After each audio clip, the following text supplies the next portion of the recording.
Vieš čo je hip-hop? Vieš? Tak počúvaj. Serus, pýtaš sa, kde je moje nové EP, vieš kde? No, na ceste.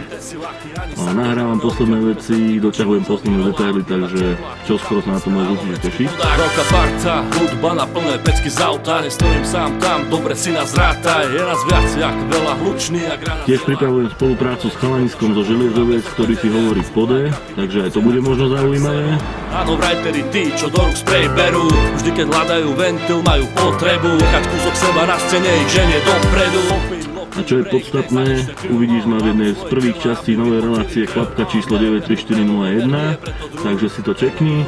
Lajkni sa na našu stránku na Facebooku Ľavá ruka, lajkni sa na stránku Klapka na Facebooku a takisto sa lajkni na stránky všetkých našich mediálnych partnerov. Čo ďalej? Vidíme sa.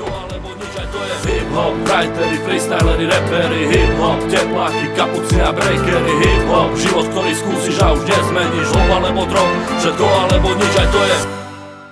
Hip-hop sú aj susedia, ktorým už vadíš, aj keď dýcháš, dokola opakujú to isté, chcú chvíľu tichá, búchami na dvere a ešte